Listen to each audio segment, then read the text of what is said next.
பூஞ்சோலை மாணவர்கள் அனைவருக்கும் வணக்கம். இன்னைக்கு 27 ஜூலை 2025 ஞாயிற்றுக்கிழமைக்குரிய நியூஸ் பேப்பர் வந்து பார்க்க போகிறோம்ப்பா. ஸோ ஹெட்லைன்ஸ் என்ன அப்படின்னு சொல்லி பார்த்தீங்கன்னா, தமிழகத்தின் வளர்ச்சியில் மத்திய அரசு பங்கு, தூத்துக்குடி விழாவில் பிரதமர் மோடி பெருமிதம் அப்படின்னு சொல்லி கொடுத்துருக்காங்க. இல்லை நம்ம எக்ஸாம் பாயிண்ட் ஆஃப் வியூவில் பார்க்க வேண்டியது என்ன அப்படின்னா, இந்த அம்ருத் பாரத் ரயில் நிலைய திட்டம் இருக்குது பார்த்தீங்களாப்பா. அதாவது அம்ருத் பாரத் திட்டம் அப்படின்னா என்னென்னா, ரயில் நிலையங்களை வந்து புது டெக்னாலஜி படி மேம்படுத்துறது. சரியா, இந்தியா ஃபுல்லாக 1000க்கும் மேற்பட்ட ரயில் நிலையத்தை வந்து மேம்படுத்திட்டு இருக்காங்க இந்த அம்ருத் பாரத் திட்டத்துக்கு கீழே.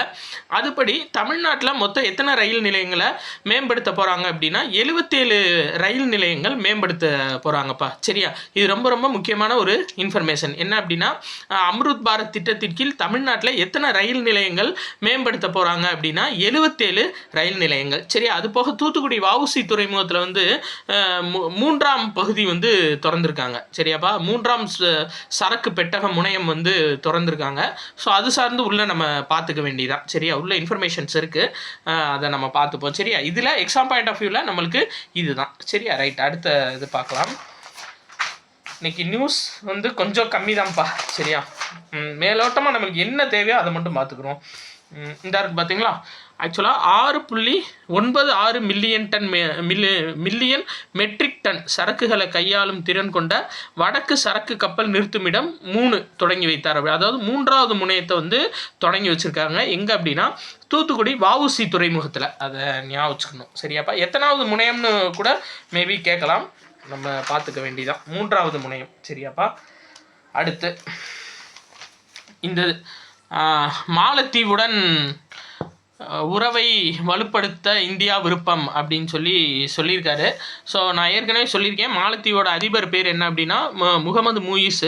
ஸோ இவர் தான். சரியா, முகமது முயிஸ் மாலத்தீவோட 60வது சுதந்திர தின விழாவில் பிரதமர் மோடி வந்து கலந்துருக்காரு. சரியாப்பா, நான் ஏற்கனவே சொன்னதான். என்ன அப்படின்னா, மாலத்தீவு இப்போ ரீசெண்டாக சைனாவோட சேர்ந்துக்கிட்டு நம்மளுக்கு ஆப்போசிஷனாக செயல்பட்டாங்க.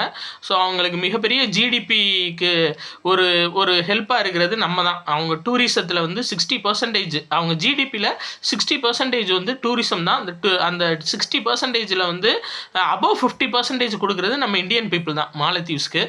ஆனால் அப்படி இருக்கும்போதே அவங்களுக்கு சைனாவுக்கு சப்போர்ட் பண்ணும்போது நம்ம லக்ஷத்தீவை வந்து டெவலப் பண்ண ஆரம்பித்தோம் நம்ம இந்தியா.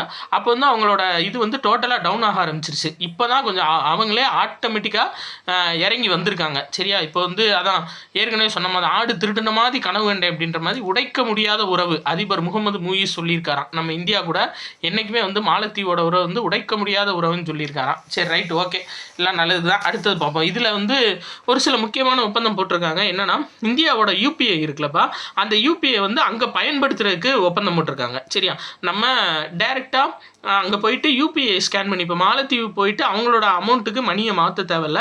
நம்ம யூபிஐ ஸ்கேன் பண்ணோம் அப்படின்னா ஆட்டோமேட்டிக்காக அந்த அமௌண்ட் வந்து யூபிஐலேருந்து எடுத்துக்கிறோம். நம்ம இந்தியாவோட பண பரிவர்த்தனை யூபிஐயை இப்போ ரீசெண்டாக எங்கே கொண்டு வந்திருக்காங்கன்னா மால்தீவ்ஸ். சரியாப்பா, அதை ஞாபகம் வச்சுக்கோங்க. அதே மாதிரி மால்தீவ்ஸோட கடன் அளவு வந்து 40% குறைச்சிருக்காங்க. சரி, அது நம்மளுக்கு தேவையில்ல, யூபிஐ தான் நம்மளுக்கு மெயினான மேட்ரு. சரியா, ரைட், ஓகே, அடுத்தது பார்க்கலாம்.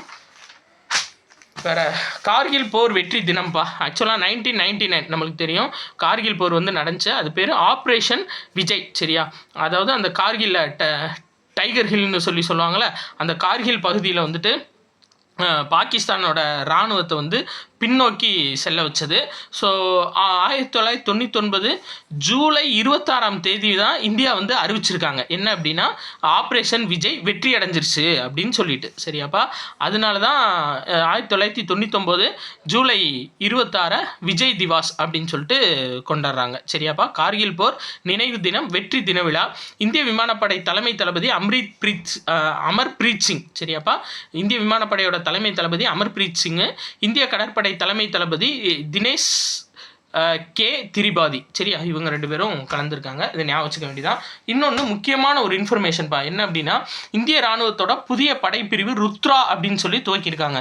இந்த ருத்ரா அப்படின்ற படைப்பிரிவோட நோக்கம் என்னன்னா, ஆளில்லா விமானங்கள், சரியா, ட்ரோன்ஸு, பீரங்கிகள், வீரர்கள் என அனைத்தும் ஒரே குடையின் கீழ் இயங்கும் விதமாக இந்திய ராணுவத்தில் ருத்ரா என்ற படைப்பிரிவு ஏற்படுத்த ஒப்புதல் வழங்கியுள்ளது அப்படின்னு சொல்லி கொடுத்துருக்காங்க. சரியாப்பா, இப்போ அவசர காலத்தில் திடீர்னு ஒரு போர் ஏற்படுதுன்னா இப்போ வந்து நம்ம போர் முறை வந்து டோட்டலாக சேஞ்ச் ஆயிடுச்சு. ஏன்னா இந்த ட்ரோன்ஸ் தான் இப்போ போரில் அதிகமாக பங்கு வகிக்குது. இராணுவ வீரர்களை விட இப்போ அதிகமாக டெக்னாலஜிஸ் தான் யூஸ் பண்ணுறாங்க. ஸோ அந்த டெக்னாலஜிஸ், விமானங்கள், பீரங்கிகள், வீரர்கள் இவங்க எல்லாத்தையும் ஒரே குடையின் கீழே ஒரே படைப்பிரிவாக ருத்ரா அப்படின்னு சொல்லிட்டு உருவாக்க போகிறாங்க. இப்படி உருவாக்கிட்டோம் அப்படின்னா ஒரு அவசர காலத்தில் டக்குன்னு ஒரு முடிவு எடுக்கிறதுக்கு பயன்பாடாக இருக்கும். இந்த படைப்பிரிவை மொத்தமாக அப்படியே பார்டருக்கு அனுப்பி வச்சிடலாம் அப்படின்ற மாதிரி சொல்லியிருக்காங்க. சரியாப்பா? அதே மாதிரி என்ன சொல்லியிருக்காங்கன்னா, இப்போ எல்லையில் வந்து எதிரிகள் மீது அதிர்ச்சிகரமான தாக்குதல் நடத்தும் விதமாக பைரவா என்ற சிறப்பு படைப்பிரிவும் அமைக்கப்பட்டுள்ளது அப்படின்னு சொல்லி கொடுத்துருக்காங்க. இந்த பைரவா பிரிவோட ஒரு முக்கிய நோக்கம் என்ன அப்படின்னு சொல்லி பார்த்தீங்கன்னா, அதாவது எதிரிகள் வந்து யூகிக்கிறதுக்கு முன்னாடி போய் அட்டாக் பண்ணுறது அவங்க. அதுதான் அந்த அதாவது லிட்டில் பிட் ஆஃப் சர்ப்ரைஸ் அப்படின்னு சொல்லிட்டு சொல்லுவாங்க ஒரு வார்த்தை. அது என்னன்னா, எப்பயுமே எதிரிகளை வந்து ஒரு சஸ்பென்ஸ்லேயே வச்சுருக்கணும். அவங்களுக்கு ஒரு சின்ன சின்ன சர்ப்ரைஸ் வந்து கொடுத்துக்கிட்டே இருக்கணும் அப்படின்ற மாதிரி. ஸோ அதுக்காக உருவாக்கின பிரிவு பைரவா. சரியாப்பா? அப்போ இது 2 முக்கியம். ருத்ரா அப்படின்றது ட்ரோனு, பீரங்கி, இந்திய ராணுவ வீரர்களை ஒரே குடையின் கீழே கொண்டு வர்றது ருத்ரா. பைரவா அப்படின்றது என்னன்னா, எதிரி படைப்பிரிவை வந்து அதாவது அதிர்ச்சிகரமான தாக்குதலை வந்து டக்குன்னு நடத்துகிற விதமாக கொண்டு வர்றது என்ன அப்படின்னா பைரவா. சரியாப்பா? அடுத்தது பாருங்கள். வேற இதில் முக்கியமான நியூஸ் அப்படின்னு எதுவும் இல்லை. ரைட், இந்த இது பார்க்கலாம். இந்த ஆசிய ஜூனியர் பேட்மிண்டன் போட்டி நடைபெற்றுட்ருக்குலப்பா. அதில் வந்துட்டு இந்தியா சார்பாக தன்வி சர்மா, வெண்ணலா கலக்கோட்லா. சரியா? அதாவது ஒரு நிமிஷம், தனிநபர் பிரிவில். சரியாப்பா? ஆசிய ஜூனியர் பேட்மிண்டன் போட்டியில் தனிநபர் பிரிவில் தன்வி சர்மா, வெண்ணலா காலக்கோட்லா. சரியா? வெண்ணலா காலக்கோட்லா இவங்க 2 பேரும் வந்து வெண்கல பதக்கம் வென்றிருக்காங்கப்பா. ஸோ இவங்க என்ன விளையாட்டுன்னு பார்த்து வச்சுக்கோங்க. பேட்மிண்டன் விளையாட்டு. சரியாப்பா? ரொம்ப முக்கியமானது. இந்த யூரோ மகளிர் கால்பந்து போட்டி வந்து ஃபைனல் நெருங்கிடுச்சுப்பா. இறுதியில் வந்து ஸ்பெயினும் இங்கிலாந்தும் மோத போகிறாங்க. ஸோ நம்ம ஃபைனலாக பார்த்துக்கலாம். சரியா?